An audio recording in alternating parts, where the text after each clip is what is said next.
ബ്രസീലിന്റെ തെക്കുകിഴക്കൻ സംസ്ഥാനമായ മിനാസ് ഗെറൈസിൽ കനത്ത മഴയെ തുടർന്നുണ്ടായ പ്രളയത്തിലും മണ്ണിടിച്ചിലിലും മരിച്ചവരുടെ എണ്ണം 46ആയി ഉയർന്നതായി സ്റ്റേറ്റ് ഫയർ ഡിപ്പാർട്ട്മെന്റ് അറിയിച്ചു. മരിച്ചവരിൽ 11 വയസ്സുള്ള കുട്ടിയും ഉൾപ്പെട്ടിട്ടുണ്ട്. ദുരന്തത്തിൽ ഇതുവരെ 21 പേരെ കാണാതായി. ഇവർക്കായി തിരച്ചിൽ തുടരുകയാണ്.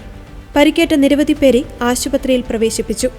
ജൂയിസ് ഡി ഫോറ, ഉബ എന്നീ നഗരങ്ങളിലായി ഏകദേശം 3600ഓളം പേർ വീട് നഷ്ടപ്പെട്ട അഭയാർത്ഥികളായി തുടരുകയാണ്. തിങ്കളാഴ്ച പെയ്ത അതിശക്തമായ മഴയെ തുടർന്ന് ജൂയിസ് ഡി ഫോറ നഗരത്തിൽ മാത്രം 20ഓളം സ്ഥലങ്ങളിൽ മണ്ണിടിച്ചിലുണ്ടായി. ചരിത്രത്തിലെ ഏറ്റവും ഉയർന്ന മഴയാണ് ഈ ഫെബ്രുവരിയിൽ രേഖപ്പെടുത്തിയത്. സാധാരണ ലഭിക്കേണ്ട മഴയുടെ ഇരട്ടിയിലധികം ഇതിനകം പെയ്തു കഴിഞ്ഞു.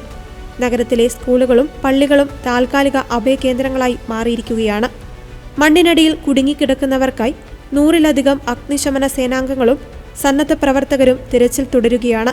ബ്രസീൽ പ്രസിഡന്റ് ദുരന്തബാധിതർക്ക് എല്ലാവിധ സഹായങ്ങളും വാഗ്ദാനം ചെയ്തു.